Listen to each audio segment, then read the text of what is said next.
이번에는 여의도 토픽 시간입니다. 종목 얘기 조금 더 해보는 시간이죠. 앞서 투자의맥에서 확인해 보셨던 것처럼 시황에 대해서는 양 시장 모두 칭찬을 받고 있습니다. 너무 잘 가고 있는 코스닥 시장도 마찬가지고요. 유가증권 시장도 경기 민감주 중심으로 한 상승, 추가적인 상승에 베팅하고 있다. 증권사들은 이렇게 한 목소리를 내고 있습니다. 그 안에서 선택된 종목은 그렇다면 어떻게 될까요? 여전히 유가증권 시장에서는 민감주 중심으로 상승들이 이어지게 될지, 그 안에서 또 받게 되는, 주목받게 되는 종목은 무엇인지 궁금해지실 겁니다.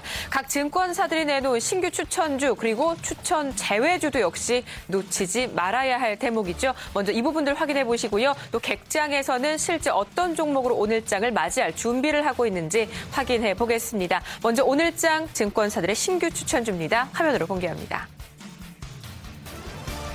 삼성증권부터 살펴보겠습니다. LG상사를 새롭게 편입시켰습니다. 오만의 8광구 생산 정상화와 추가 시추를 통한 생산 능력 확대, GS 리테일 매각 자금을 통한 추가 광구 투자 모멘텀 부각이 추천 이유였습니다. 이어서 신한금융투자는 총 3종목을 추천했는데요. 먼저 삼성전기 보도록 하겠습니다. 중국 시장에 주목하네요. 특히 중국 내 피처폰 시장에서 고사양 부품에 대한 수요 증가 전망이 힘을 실어주고 있습니다. 자, 이어서 SK하이닉스에 대해서도 신한금융투자 추천을 했습니다. 중국 로컬 스마트폰 업체 재고 조정 마무리되면서 수요 확산이 예상된다. 2분기 PC D램 가격이 안정화되며 영업이익이 개선될 것이라고 설명하고 있습니다. 또 마지막으로 신한금융투자가 보고 있는 추천 종목은 아비스타였습니다. 실적 턴어라운드, 중국 사업 확장, 추가 브랜드 투입으로 2020년까지 매장 확대가 지속될 전망이라는 점을 주목하고 있었습니다.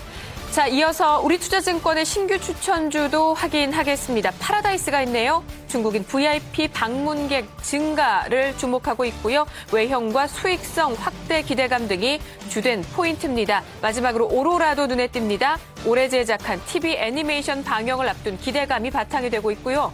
외형 성장을 통한 실적 증가가 주된 추천 포인트였습니다.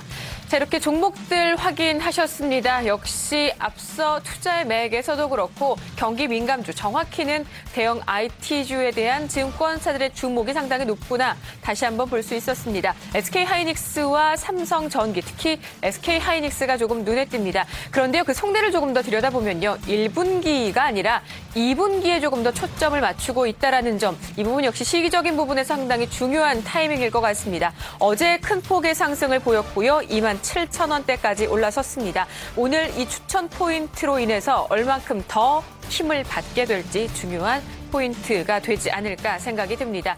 자, 이어서 추천 제외 종목도 확인해 볼 텐데요. 어떤 종목이 증권사들의 추천에서 제외됐는지 먼저 화면으로 정리해드리겠습니다.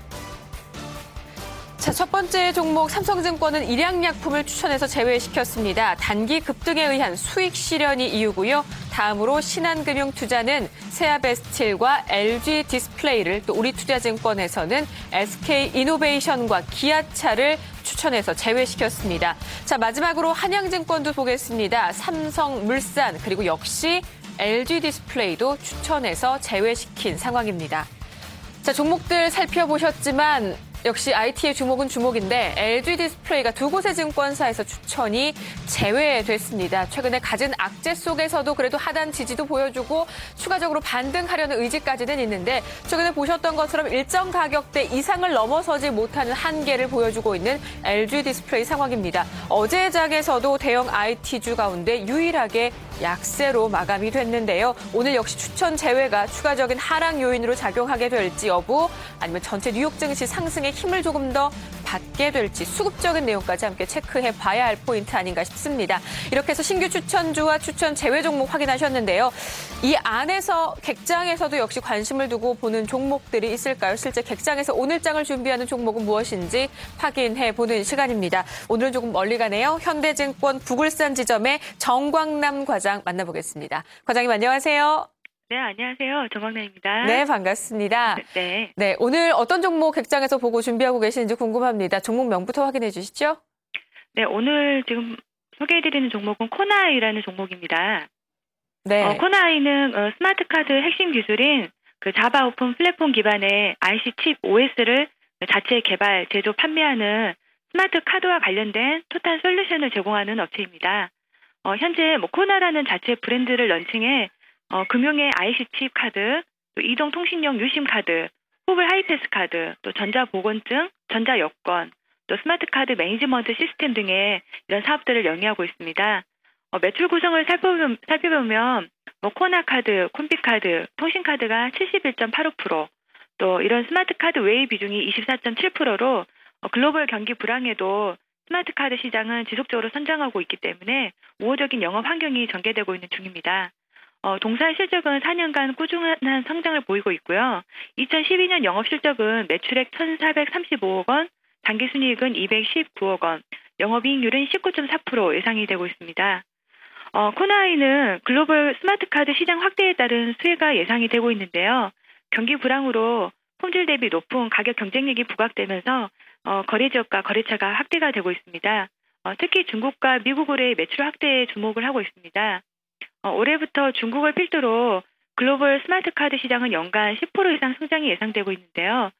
중국은 마그네틱 카드 복제 문제로 인해서 신용카드가 활성화되지 않았지만 중국 정부가 스마트 카드의 전환을 통해 중장기적으로 신용카드 활성화를 추진하고 있어서 올해부터 스마트 카드 시장이 확대될 것으로 예상이 됩니다. 중국에서의 매출은 중국 메이저은행의 공급을 필두로 작년 대비 400% 이상 증가한 300억 원 수준을 전망하고 있습니다. 또한 미국도 스마트 카드 시장이 활성화되지 않았으나 올해 하반기 이후 본격적으로 채용할 계획이어서 미국향 매출도 가시화될 것으로 보입니다. 마지막으로 신규 사업으로 추진하는 부분은 TSM 솔루션을 진행하고 있습니다. TSM은 모바일 결제 서비스에서 고객님들이 결제한 거래 데이터를 통신사를 거쳐 금융기관에 안전하게 전송하는 서비스로 모바일 결제 시장이 크게 확대됨에 따라 2010년부터 2015년까지 연평균 75% 성장이 예상되고 있습니다. NFC 등 모바일 시장의 확대에 따라 칩 수요 증가 및 보안을 담당하는 동사의 TSM 솔루션의 중요성이 부각될 것으로 예상이 되고 있습니다.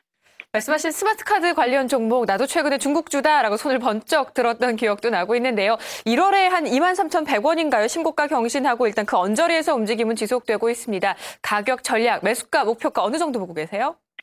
최근 수급을 보면 연기금 등 기관이 꾸준히 매수를 하고 있습니다. 현재 주가는 2013년 예상 실적으로 퍼 7.6배로 국내 소프트웨어 평균 퍼인 17.1배에 비해 크게 저평가되어 있습니다. 매수가는 22,000원, 목표가는 26,000원, 손절가는 21,000원 제시해드립니다. 네, 알겠습니다. 과장님 말씀 여기까지 드릴게요. 감사합니다. 네, 감사합니다.